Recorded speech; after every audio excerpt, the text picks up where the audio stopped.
video, or do you want to start with the? No, we'll start with your thing. We'll start with the video. Well, which one is my thing? Do you want me to do this part? Whoops, where'd it go? We're going to review the words from last week and then do what are the words you associate with war / whatever. That's your Okay. And this, so I don't need to worry about reading this. no, unless you feel No, compelled to. I don't. I'm all for all when I say Right. Justice, just yeah. war. Yeah.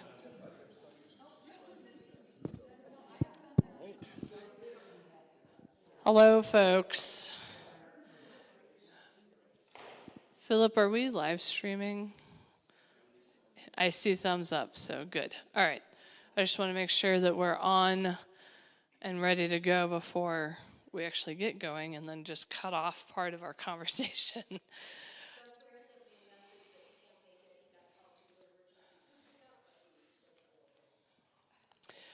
So thank you for coming. Thank you for relaying that message about Doug. And so this is the second session. Last session, we talked a little bit about what peace is, and actually Farrell will do an exercise that includes reviewing some of what that means. And then we'll get to the conversation for today, which is how we as the church may be instruments or agents of peace, what that looks like, and that also includes when is war an appropriate action. And so talking a little bit about the just war theory, which on one hand, I totally understand why it's named that. We're talking about just as in justice, but it sounds like just war. Let's just do war. That's not what we mean. Just war means when is it just, or when is it fulfilling justice to be in war. And so we'll talk a little bit about that. And assuming we have time, then we'll get to a short Bible study at the end. So that'll be kind of the preview of what's about to happen. So I'm going to turn it over to Farrell, and we'll go from there. Thank you. Excuse my froggy throat. I'm at the end of a summer cold, which is always fun. So last time we talked about what does peace mean to us? What are some of the words that we use to talk about peace? And here's what I wrote down as we discussed that: serenity and calm, wholeness, compromise, agreement, security, common purpose, unity, and order. Would you add anything else to that today after you've had a week to think about this? What does the word? Laughter. Okay. Who said love? Love. Okay. Acceptance. Excellent. Okay, good. So the other side of that we didn't talk about last week is words associated with war or strife. So one of the things that are not associated with peace, what do we think of when we think of strife and war? Turmoil. Yeah. Anybody else? What was it? Persecution. Okay. Conflict. Suffering. Okay. Destruction. Yeah. That's certainly been going on recently, hasn't it? Yeah. Anything else? Okay, well, Pastor's going to help us get started with a video that maybe will help us bring some of those terms together. All right, so we'll watch a video. It's about 10 minutes long, and then we'll have some discussion after that. So, Philip, if you will play the video.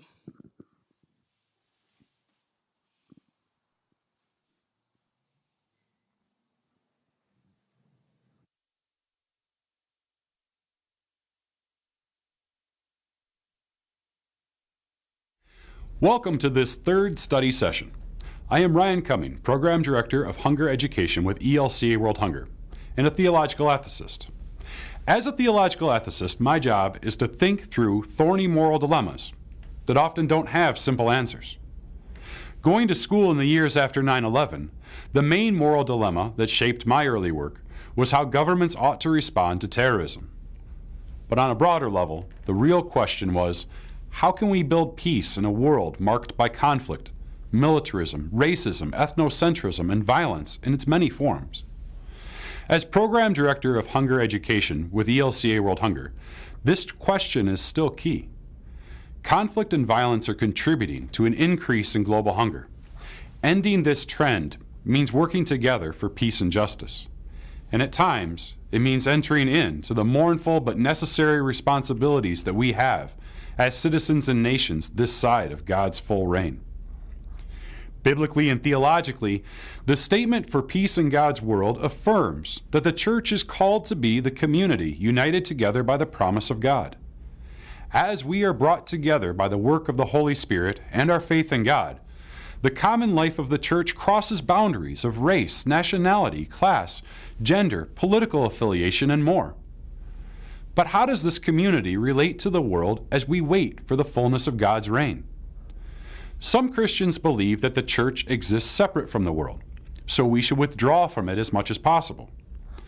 Others believe that the world must be governed by the claims of the faithful, so the church's role is to control things like government and the economy.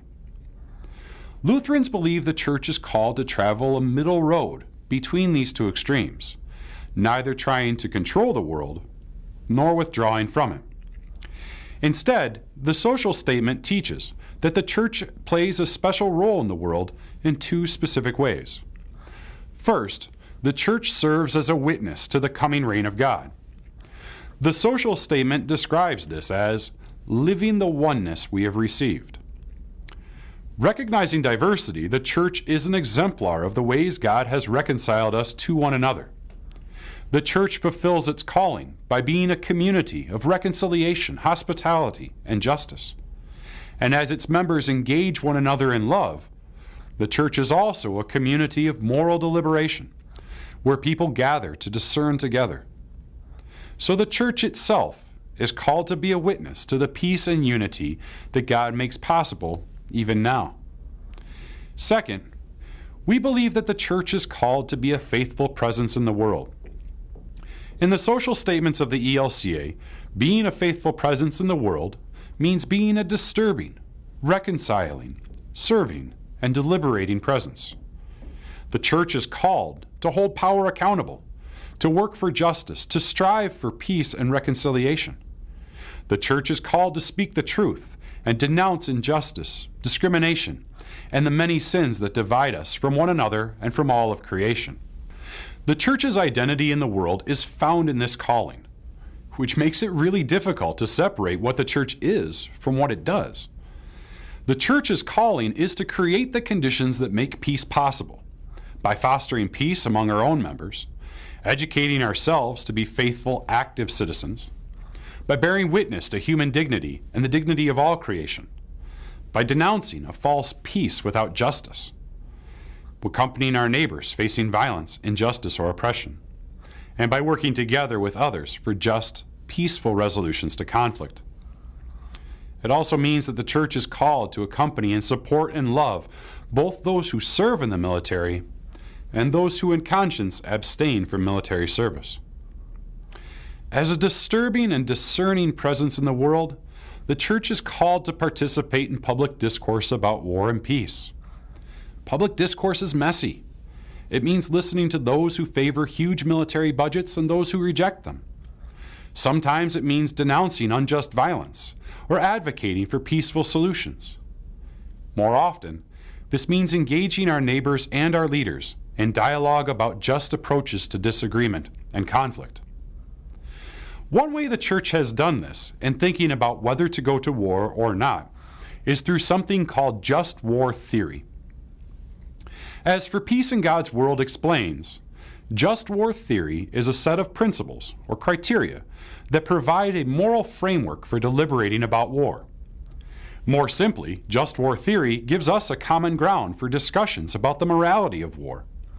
Its most basic claim is that while war and violence are always mournful, the depth of sin in the world sometimes can justify a war in order to correct or prevent greater harm. Whether war is just depends on several criteria.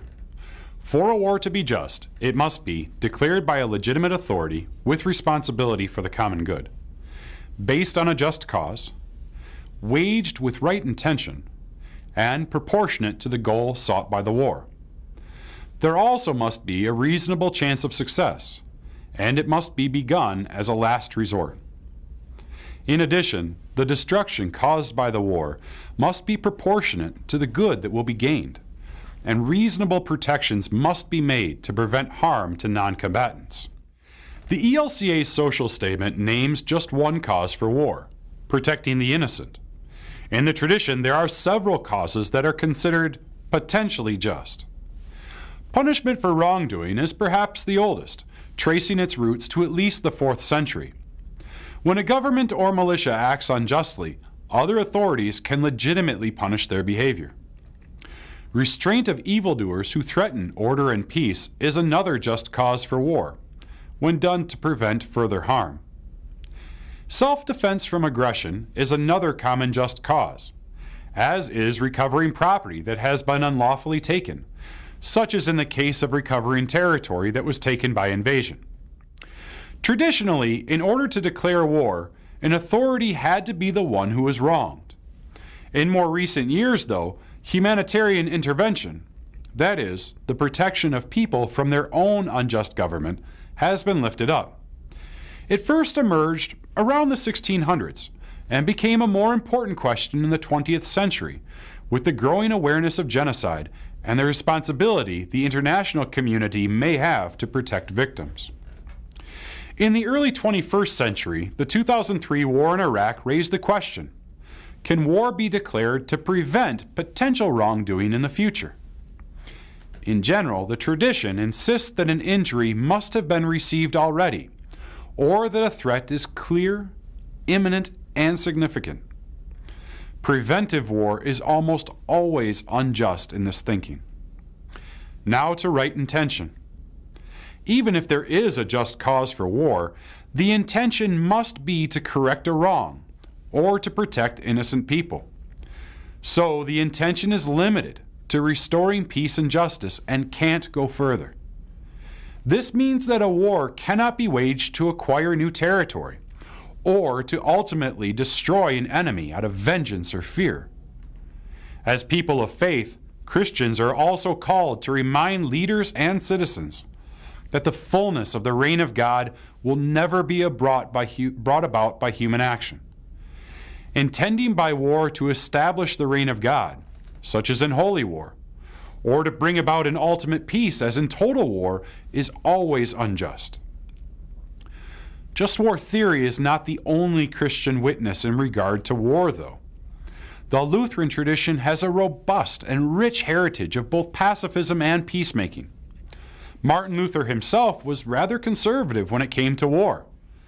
Luther believed that war was a great evil, even if governments have the right to use the sword to establish justice and restrain other forms of evil. Except under special circumstances, Luther seemed to have opposed the idea of a just revolution, which presents a pretty vexing question for us today. He said, "It is not right to start a war just because some silly lord has gotten the idea into his head. At the outset, I want to say that whoever starts a war is in the wrong." Luther also believed that soldiers and other citizens not only had the right but the duty to disobey authorities if commanded to do something that violated their conscience. Luther believed that conscience, the inner world of the individual, was a world that no government could have authority over. Disobedience, though, must be carefully considered. In most cases, Luther believed, Christians have the duty to support the government in its just work. Because of this heritage, the ELCA social statement declares we support members who conscientiously object to bearing arms in military service. Far from being a new idea, the freedom of the individual to refuse to participate in warfare is deeply embedded in Lutheran tradition.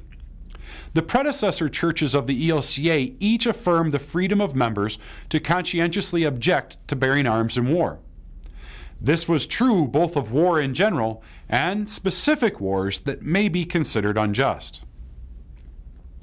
but it would be a mistake to believe that the peacemaking tradition of the church stops at conscientious objection. Remember, the statement teaches that peace is not merely the absence of war. Peace is the consequence of justice and reconciliation in the world.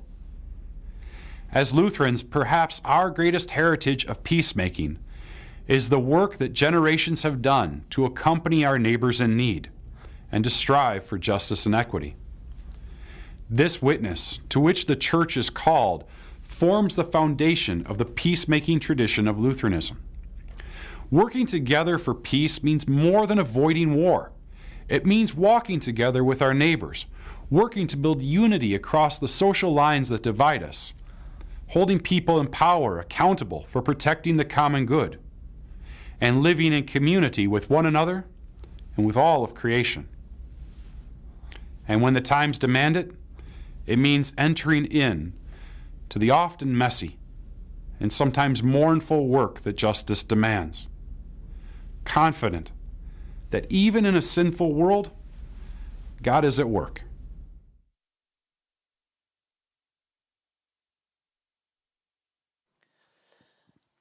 So, as I did last week, I'm going to ask for any thoughts or questions that you may have about the video before we go to any other questions.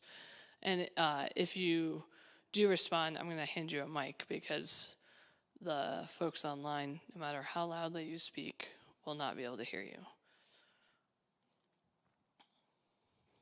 So thoughts or questions?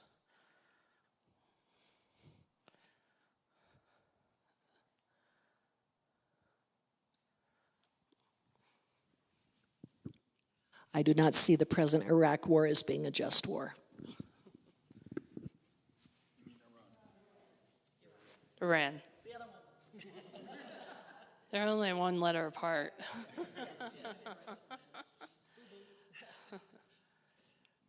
Well, I mean, so I think that this is the thing is that,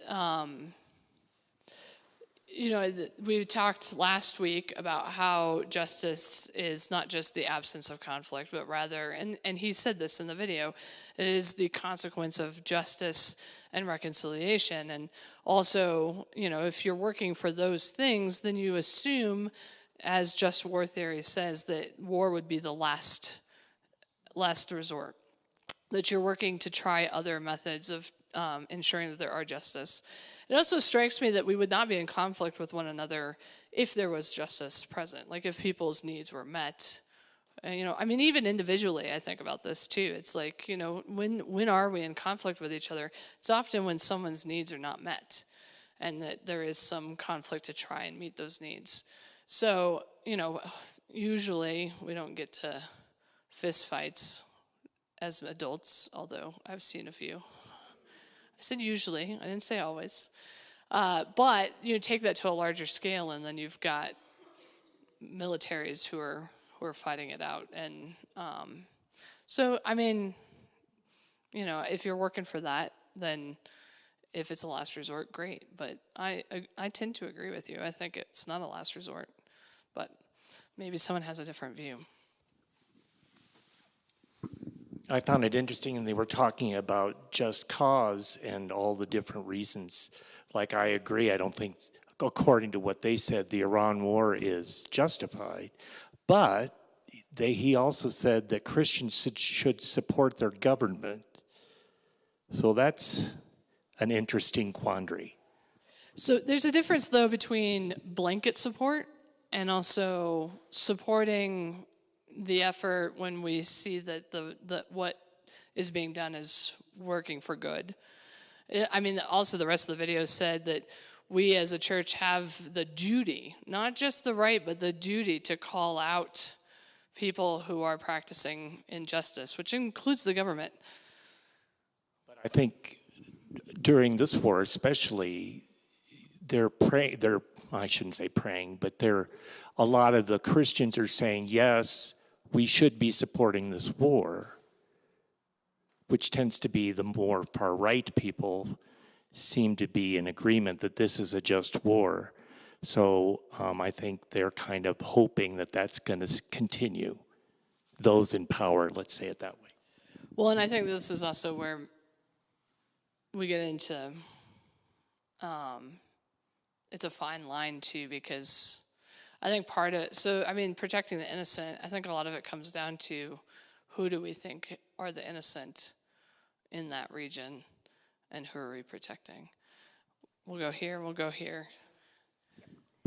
And so you got to wonder, what is the role of religion in war, in religious beliefs, in all of these places that we're having conflict? And how do we reconcile that as Christians? Say more. Like, what do you mean, the role of religion? So you have a Muslim communities that we're engaging here who have different beliefs, right? And so what part of us, how do we reconcile that when their beliefs are different than ours maybe, and their rights and how they treat people are different? So to me, there's a lot in this that isn't just battling for space or battling for power. It's human rights as well. And so that's the question. And like I say, how do you reconcile this as Christians? I just want to go on the record and say that not all Muslims are bad. No, that's not what I mean. That's not what I'm saying. I just want to clarify. That's not what I'm saying either. Yeah, that's And not all Christians are good. Right. No, I totally agree. Not all Christians are good. The other thing to account for is that part of this came out of Israel too. So we have Jewish, Christian, and let's be fair, America really isn't Christian and shouldn't be. I mean, freedom of religion means that we're not establishing a religion, although honestly the verbiage I get from the current administration is antithetical to that. But with that said, there are, of course, Christians who are making those decisions and who are having these conversations as we are. And so we have a predominantly Muslim, predominantly Jewish or entirely Jewish, and then predominantly-ish Christian nation who are all engaged in this conflict. And so, so yes, I mean, I think that a lot of it is like, who are the innocent? Who are we trying to protect? Yeah, Nancy. One thing I like to focus on is governments are at war with each other, and the innocent victims are all the people, whether Muslim or Christian or Jewish, who suffer the consequences from the power struggles and the economic gains that are sought. And I would agree with Holly also, the Iraq War wasn't just either. Iraq or Iran? The Iraq. Oh, you're going further because back. It was based on false claims from Dick Cheney about what was going on then, and so we attacked them. And I can remember so clearly being horrified that the United States had actually attacked another country when we were not defending ourselves. That was the shock, and that's now the way things are. I mean, he kind of almost, he alluded to that in the video. He talked about the 2003 conflict as it wasn't like the last resort, it was to prevent something as future happening. But you could kind of get the undertone of what he was implying there. I will also say that I would hope, but not, I clearly don't expect, that governments are, the people who are making these decisions are trying to do so with the best of intention for not only their own citizens, but also those in the area that they're. So, I mean, I agree with Nancy to a certain degree that it's governments, but you would hope / expect that those leaders in the government would be making those decisions with the innocent in mind. Now, we also know that doesn't always happen. Marcia. I think the spin that the current administration would put on that was that it is necessary to prevent Iran from getting nuclear weapons. And the hints at overtaking other countries in our own continent are to defend us. But they're proactive rather than defensive. And that makes them offensive.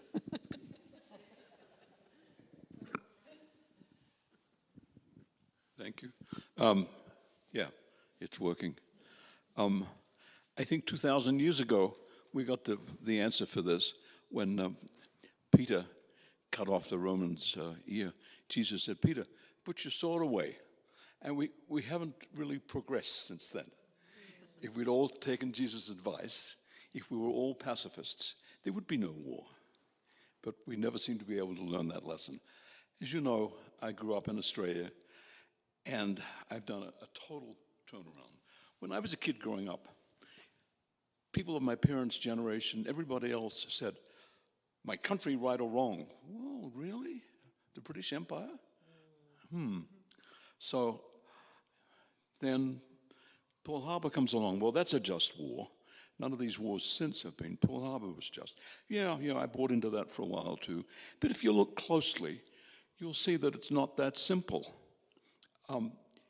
FDR probably could have prevented Pearl Harbor, maybe, if he hadn't put the oil embargo on the Japanese. So at the ripe old age of 85, nearly 86, I'm not so sure there is such a thing as a just war.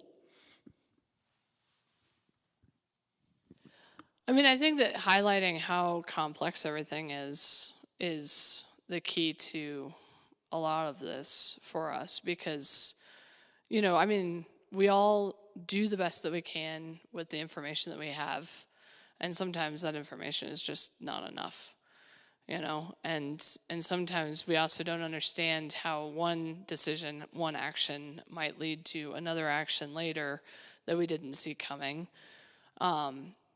And I just want to also go back to your original comment about Jesus, because, I mean, not just the admonition of put away your sword, Peter, but also routinely in the Passion narrative, we have Pilate questioning Jesus, and Jesus says, my kingdom is not from this world.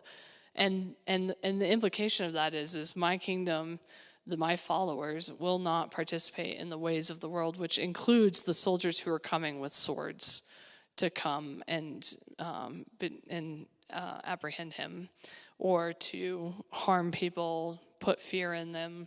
I mean, that was the way that the Roman Empire operated. It was all about fear and manipulation for the sake of maintaining power. And then we talk about Pax Romana, as if that is the peace of Rome. So I do agree, Brian. I think, like, in a vacuum, in an ideal world, we would be those people. That's who we are called to be. And I think that we can make strides to get there, working to try and figure out ways to create justice and stifle conflict before we get there, or to, be vulnerable and say, you know what, you were right, and I was wrong, and I'm sorry for what I have done previously.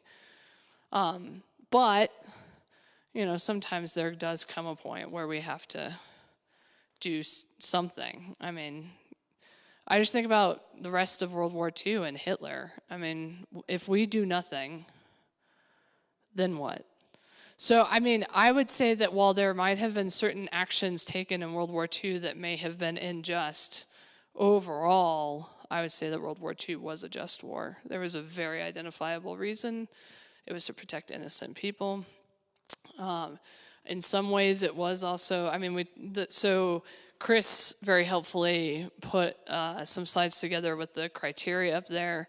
And so, there's the sense of it being proportional in its response, that there's a reasonable chance of success, that there's right intention. It will always wind up being something that's messy and for some people very harmful, and there will be negative consequences, but with all of those things in mind, I think sometimes it is needed, unfortunately. What also concerns me is when we go to war and we start killing lots of innocent people, even soldiers, and creating, for every person we kill, thousands of more enemies who are angry at our killing someone they cared for, or disabling them or taking their property or whatever is the consequences, what's the word for it? Unintended consequences of war can lead to the next war and the next and the next. It's hard to stop it. No, I agree, and I think that's part of why we are where we are currently. Also, I will say we've also gone to the method of, on some levels I understand this, the matter of expediency. So, like, we drop bombs, and we fly unmanned drone aircraft into places, which, like, the understanding for me about that is that we're trying to protect our military service members and to not have any families here who are grieving their loved ones. But at the same time, I think that there's a higher chance of there being innocent lives lost because of those particular methods of war. Chris? I was just going to say that for those who haven't seen it, there's this recent series with Tom Hanks on World War II, which provides a lot of very good vignettes from various points in the war on both, how the American public wanted to not have any involvement in a war in Europe until, Japan and then Germany declared war. I think the other thing that I don't think is covered in this series is what happened afterwards. In Japan, Douglas MacArthur helped them. There wasn't a retribution after the war. They helped them found a new constitution. In Germany, and throughout Europe, we had the Marshall Plan to help rebuild. And so those, I think, were sort of, even though World War II involved total warfare, in the aftermath, there were actions that were taken to, reconstruct societies in a different light.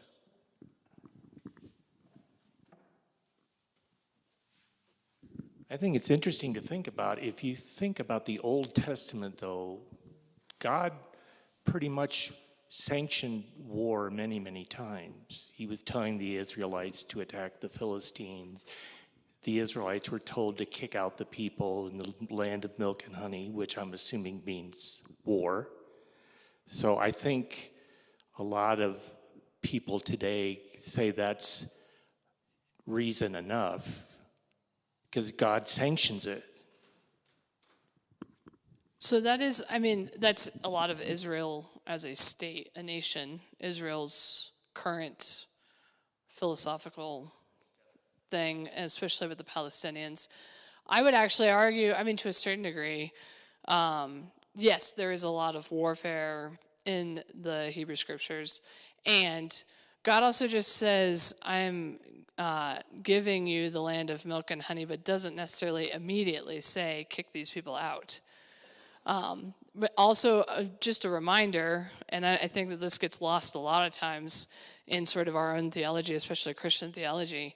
The understanding was that the Jewish people were given the law, and that they were going to figure things out about how to peaceably live and live according to what God wants, so that they can teach the rest of the world. Not necessarily, probably would have involved some measure of like them being Jewish, but at least they were supposed to be the salvation, I think that those conflicts in the Hebrew Scriptures arise in part out of those measures of injustice that exist. I also sometimes wonder how much of that is actually God-sanctioned and how much of that is the people writing that it was God-sanctioned to then justify their own actions. To remember that Scripture is not inerrant.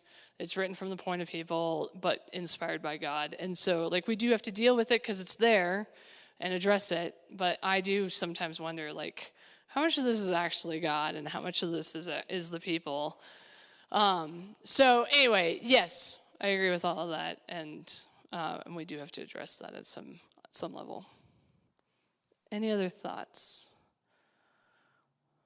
Can you think, this is my last question, and then we'll move on. Let's see where we are with time. We have a few minutes for this, and then we'll get to Chris and the Bible study. Can can you think of any ways that the church or anyone really are being agents of peace now? Where do you see peace? Because we've talked a lot about war and how things are not, what we would like for them to be or we think that they should be. So where do you see people acting peaceably? Lutheran World Relief, among other organizations that go in to help communities that are in need. I agree with that. I was thinking a lot about them during the video because if we think about justice, there is this measure of so many refugees who are coming out of war-torn areas, and Lutheran World Relief does support a lot of them in very real and tangible ways. I think we lived through Matthew, which was a hurricane that hit South Carolina, and the friendliness, the people that came in to help clear out the debris. It's just when there's something that happens, people get together and they help, and that is, I think, very Christian or very religious oriented. It's doing that good and being together and reestablishing a sense of community. And I think my son lives in Minneapolis, St. Paul, and I think they are doing. The people are getting together and saying enough is enough. I think grassroots is a solution. So. Yeah, I think going back to the video and the definition of church, it is the community brought together by God, and so it doesn't need to be top down, and often usually is not the ways that peace happens. It's usually, as you pointed out, Julie, very much grassroots. All right. Oh, Nancy. I am just in awe of some of the efforts that I see of people working towards the next elections. Instead of going to war or assassination or any other violent methods of changing the order of things now. And I want everyone to watch Ken Burns' documentary on the American Revolution. It's life-changing, even if you've studied it when you were in school, to see what human beings went through to gain our freedom. And I think that's the character of America that I want to focus on, even though there's good and bad within every group that you can name.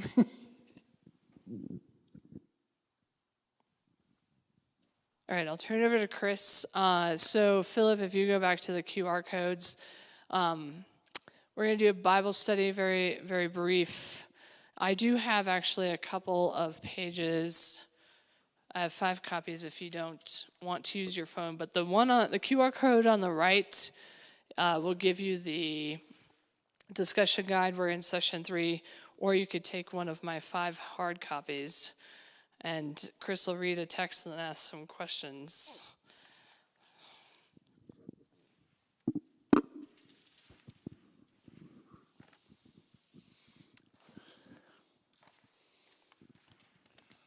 All right, so the text for discussion is a well-known passage from Luke.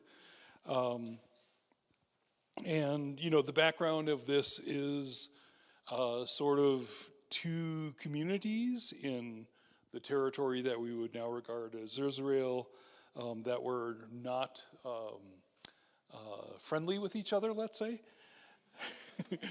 Yeah. So here we go. Just then a lawyer stood up to test Jesus. "Teacher," he said, "what must I do to inherit eternal life?" Jesus said to him, "What is written in the law? What do you read there?" The lawyer answered, "You shall love your God with all your heart and with all your soul and with all your strength and with all your mind, and your neighbor as yourself." And Jesus said to him, "You have given the right answer. Do this and you will live." End of story, right? No. But wanting to justify himself, the lawyer asked Jesus, "And who is my neighbor?" Jesus replied, A man was going down from Jerusalem to Jericho and fell into the hands of robbers, who stripped him, beat him, and went away, leaving him half dead. Now by chance a priest was going down that road, and when he saw him, he passed by on the other side. So likewise a Levite, when he came to the place and saw him, passed by on the other side. But a Samaritan from this other group, while traveling, came near him, and when he saw him, he was moved with pity. He went to him and bandaged his wounds, having poured oil and wine on them. Strange method of first aid. Then he put him on his own animal, brought him to an inn, and took care of him. The next day he took out 2 denarii, gave them to the innkeeper, and said, "Take care of him, and when I come back, I will repay you whatever more you spend." Which of these 3 do you think was a neighbor to the man who fell into the hands of robbers? The lawyer then said, "The one who showed him mercy." Jesus said to him, "Go and do likewise." So it's a story we've all heard many times, the issue that between Judea and Samaria, they would kind of look down on each other, especially Judea and Samaria, looking down on Samaria. And so, this is an example of long historical disagreement, let's say, different cultures. It also kind of fits in a little bit with the reading in the service today. Anyway, we have the case that the Samaritan, the one who is from the other group, is the one that acted. And so what aspects of the Samaritan's behavior speak to you of peacekeeping?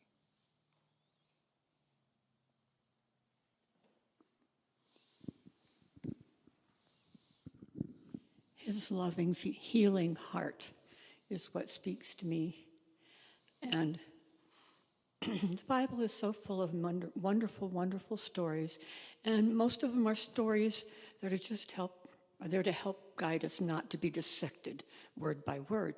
And so, since I'm a little lazy, instead of trying to dissect these things word by word, all of them, my guideline for it is what to think about it is this. Am I being kind to someone else? Am I treating them like I want to be treated? Am I treating them the way the Lord would want me to? And that answers all your questions of race and sexual identity and national origin and religion and all that thing, all of that. That answers all of it. You don't have to worry about all the details of every story.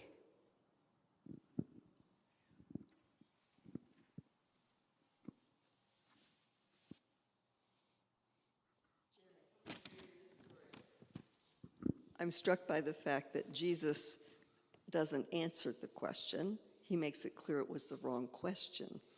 And so he answers the right question. How can I be a neighbor to someone? I'll also tag along on that and say it's striking to me that Jesus takes the one who is usually least in power, the Samaritan, and makes that person the person who is in power. And I think we think of ourselves when we're reading this parable. I mean, you can tell me if you thought of yourself differently, but we think of ourselves as the Samaritan. And a lot of us are upper middle class or middle class folks who have a fair amount of resources and, a fair amount of power in the world. And instead, maybe we need to be thinking about ourselves more as the man who winds up getting overtaken by robbers and allowing ourselves to be served by our neighbor, who is also our mortal enemy, and doesn't ask any questions about how we wound up there, and instead just sees a person in need and takes action.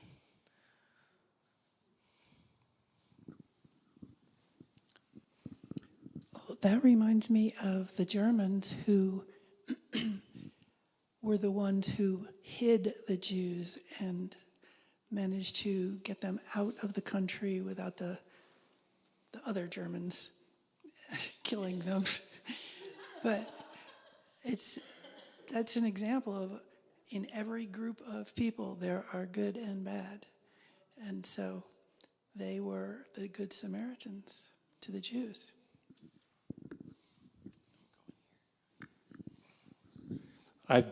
They pop up on my Facebook every now, or on my YouTube, about the prisoners of war, the Germans and the Japanese prisoners of war that were held in the U.S. in camps, several of which were in Minnesota and Iowa, and how well they were treated. I mean, they had way more food than they ever had. Many of them worked on farms and became very close with the farmers that they worked for. Many of them ended up coming back after they didn't even want to go home after the war. So this is a good example of loving your neighbor as yourself.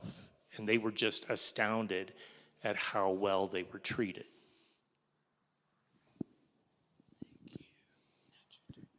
I'm reminded of my daughter who, junior and senior year in high school, went with Lord of the Mountains down to Juarez to help build houses. And she went down as a do-gooder. She said, I'm just going to help these poor people. She came back saying, they gave me more than I could ever give them. And she was so humbled by that experience. And I think the poor share with each other. I'm a part of an organization that used to give out, well, it won't happen this year, but it's called Thanksgiving to Go, and then it became Holiday Free from Hunger, and we gave it $75,000 worth of gift cards this last year for people and the stories that we get back were of people sharing. They took the gift card, bought it, and asked their neighbor to come over for a meal. Again, that grassroots, it's special. I think, Pastor, you relayed a similar story a couple sermons ago. Yeah, my July 5th sermon, which Julie and I talked a little bit about that afterward. Did Holly have? Okay.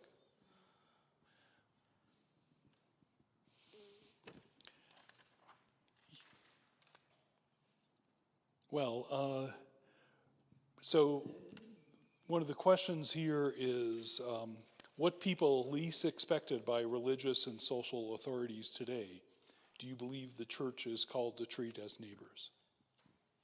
Say that last part again with the microphone a little closer to your mouth.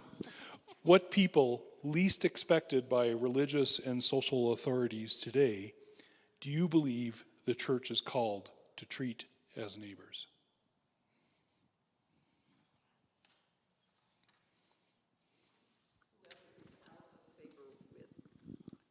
Whoever is out of favor with other groups.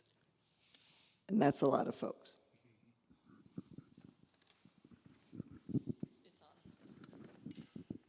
We see it every Friday when dozens of Muslims come into our space and worship freely and are treated with respect and kindness, and it is given back to us tenfold.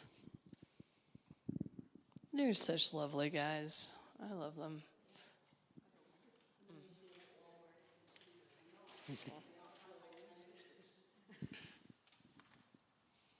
All right, this is going to be tricky, but what about praying for all of the people that everyone has a problem with, that are making these things happen in the world that, they probably, this is what Jesus would do, right? These are the sinners, the tax collectors, the people that nobody wants to dine with. Those are the folks, maybe in power, that we need to spend special time in prayer for. No, I completely agree, because I just heard it over here. Love your enemies. Now, I will also say, again, it's not blanket. And I don't think that you mean that. I just want to clarify that. Holly just said, that means that we have to forgive all the school shooters or murders. And yes, but forgiveness Forgiveness is not setting boundaries around. It's not, well, so this is what we forget about forgiveness, is that it's forgiveness so that the hate doesn't wreck our hearts. But at the same time, it does not mean that we let it go on, it might mean that we put some other boundaries around certain actions that are done. I can forgive people who have harmed me, and I would hope they do the same for me. But that doesn't necessarily mean that I'm going to continue to operate in the same space as some of those people who continue the same patterns over and over again. I might put some distance in our relationship and put better boundaries or different boundaries around that. So I agree completely. I think some of it is about, if we're in disagreement and if we're angsty about the war in Iran, we need to be thinking and praying about them. And at the same time, that doesn't mean that I will not stop saying certain things about this is unjust. Because I think that the problem is, and this goes back to what Jerry said earlier, so many people who are the powerful ones are the ones who are doing all of these things, and instead we need to speak up for those who are the most vulnerable. That's the biblical witness. The whole entirety of the biblical witness just continues to be God speaking up and seeking those who are the most vulnerable, the most in need. This morning, it's Hagar and Ishmael who are blessed in the text, whereas Abraham and Sarah have most of the power. And so I just think that we need to be mindful of that God continues to have a heart for those who are the oppressed, who are the least powerful. And so it might mean praying for those folks who are in power and asking God to do something different, or help us figure out a way to do something different. Holly. This is just an observation, but I have found, even though I'm having this pretend vendetta about some people that committed cruelty against animals, the person that ultimately loses by hanging on to the vitriol is yourself. That you end up by letting some things go and just saying, I don't agree with you at all, and it was heinous, but I will forgive you. Hard thing to do. Nobody's asking you to forget. I have this quote, and I say it almost every day. There's so many situations. It comes from Light Watkins, who's a meditation teacher. Whenever someone says or does anything that disappoints you or you disapprove of, remember, they're doing the best they can. And another friend of mine once said, there's no one that you pass on the street who has not suffered trauma, and some of us deal with it better than others. But I constantly see people doing horrific things, and I always say, what happened to you as a little boy or a little girl, and how could you turn out like this? Well, they had different experiences than I did. So You might have another. Are you? Oh, sorry. I agree. I think that responding with some measure of compassion is needed in large part because of that. And I also would still encourage us all to have a sense of personal responsibility to work on that stuff too. Therapists exist. They're great. So. Before we wrap up, I would just like to thank our visitors who have stayed to participate in this today. Yeah. We are pretty much at time, so any last remaining thoughts before we wrap up, or? No? All right. Well, thank you. As I did say, so two things. As I did say last week that I failed to mention at the beginning of this particular social statement has 5 sessions that the ELCA has planned out. So if, for whatever reason, you want further study, for those of you who are here more regularly, just let me know and we can do another one of these. Or you can go take a look at them. The QR code takes you to the page with all the links, which includes the participants guide, the leaders guide. So you can look through the leaders guide, and that has the links for the videos. So if you want to do your own sort of independent study, that is available. You can read the statement or the summary.